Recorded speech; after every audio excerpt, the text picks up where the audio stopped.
Coach à domicile, le conseil bien-être de nos experts. Bonjour, je suis Céline Tran et vous m'avez peut-être connue sous le nom de Katsuni. C'est possible, j'étais actrice X il y a quelques années et aujourd'hui je suis coach en sexualité. Si vous êtes un homme, cette vidéo est faite pour vous puisque je vais vous donner 5 petits conseils, 5 erreurs à ne surtout pas commettre après une séance au lit. Alors mon premier conseil, ça peut vous paraître logique, ça peut vous paraître évident, mais sachez qu'il y a beaucoup d'hommes, oui, je le dis par expérience, qui ne connaissent pas forcément les bases. Alors c'est pas grave si je me répète et si vous connaissez déjà toutes ces règles, je vais dire tant mieux, mais je le dis pour ceux qui ne le pratiquent pas encore. Règle numéro 1.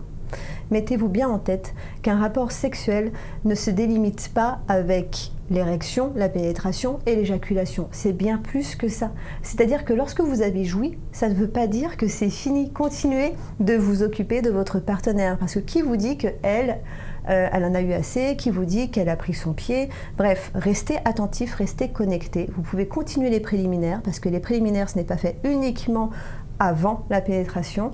Vous pouvez lui faire plaisir aussi avec votre bouche, avec vos doigts. Vous avez tout votre corps à utiliser. Vous pouvez évidemment l'embrasser. Et si en revanche, madame est satisfaite, très bien, vous pouvez vous arrêter, mais ce n'est pas une raison pour vous endormir dans un coin, vous mettre sur le côté ou vous vautrer sur elle. Ce n'est pas un polochon. Donc voilà, soyez attentifs et comportez-vous comme un gentleman. Conseil numéro 2, qui est toujours en lien avec le conseil numéro 1, être attentif avec votre partenaire. Et encore une fois, je le dis, ce n'est pas parce que vous n'êtes pas amoureux, ce n'est pas parce que c'est une aventure d'un soir que ça vous empêche d'être attentionné. Alors vous n'êtes pas là pour jouer les majordomes, mais vous pouvez être respectueux. Donc quand vous avez fini, évitez de vous barrer dans un coin pour fumer votre cigarette ou vous enfermer pour prendre une douche. C'est un peu bizarre quand même d'être dans un rapport plutôt fusionnel et puis d'un seul coup de laisser l'autre dans son côté. Moi je trouve que c'est un petit peu triste. Après évidemment tout dépend de son attitude à elle et si c'est clair entre vous, tant mieux. Alors qu'est-ce que j'entends dire par attentionner? Eh bien, ce sont des gestes tout simples en fait finalement de politesse, de courtoisie, à savoir est-ce qu'elle a soif, est-ce qu'elle a besoin d'une serviette pour s'essuyer, voilà des choses, des petites attentions qui peuvent vraiment faire la différence. Troisième erreur à ne pas commettre, éviter de commenter. Alors attention, je précise que communiquer, c'est la base et c'est génial si vous pouvez dialoguer, justement, sans complexe, si vous pouvez vous guider et si vous pouvez demander à l'autre, pendant l'acte, de vous en dire plus sur ce qu'elle aime ou ce qu'il aime, parce que je ne parle pas uniquement des relations hétérosexuelles. Donc parlez, échangez, soyez à l'écoute du corps de l'autre. Mais s'il vous plaît, une fois que vous avez joui, ne rentrez pas dans les commentaires genre ah ouais, donc après la 3e position, franchement là j'étais mieux, ouais dis donc j'ai assuré aujourd'hui, parce que là vous allez passer pour un gros beauf, un but de cette personne ou pour quelqu'un qui n'a pas confiance en lui. Ne la comparez pas ou ne le comparez pas à vos anciennes expériences parce que c'est vraiment pas très classe. Vous n'avez pas non plus envie d'être comparé, vous n'êtes pas dans une performance en fait, vous ne venez pas de faire un exercice sportif. Donc soyez dans le ressenti et après si vous avez besoin d'être guidé parce que peut-être vous manquez de confiance en vous et vous avez besoin d'un peu plus d'expérience, vous pouvez en parler mais pas tout de suite. Attendez un petit peu et ne soyez pas non plus dans le compte rendu. Donc en gros, détendez-vous, tout va bien, ça doit rester une partie de plaisir, vous pouvez échanger mais surtout pas de pression. 4e erreur à ne pas commettre, ne pas vous jeter sur votre portable. Bah oui, en fait, c'est vraiment pas le moment de faire un selfie, à moins que vous soyez love tous les deux et que vous vouliez un petit souvenir de vos ébats. Mais vraiment, ce n'est pas très...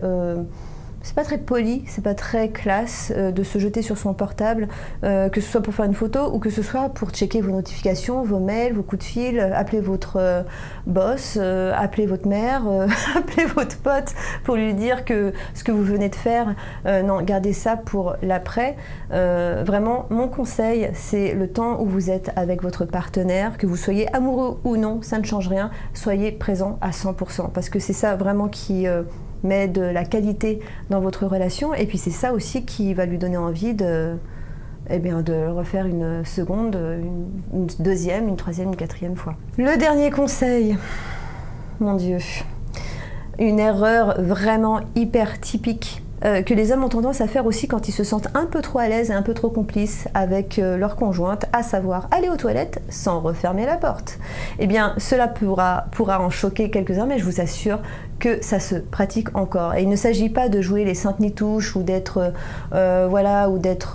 trop pudique. C'est pas ça, c'est juste qu'il y a un temps pour tout en fait. Et si vous voulez que votre corps, que votre personnalité reste quelque chose d'érotique et de désirable auprès de votre partenaire, je vous conseille de faire la part des choses. Et il y a un moment pour se dénuder et pour susciter le désir, et puis il y a un moment pour avoir son intimité à soi, s'isoler. Et dans ces cas-là, on évite de partager ce type de moment avec sa conjointe ou sa partenaire. Donc soyez discret, allez dans les toilettes, refermez la porte et restez un petit peu délicat s'il vous plaît. Voilà, j'espère que ces 5 conseils vous seront un petit peu utiles ou vous auront au moins fait un petit peu sourire.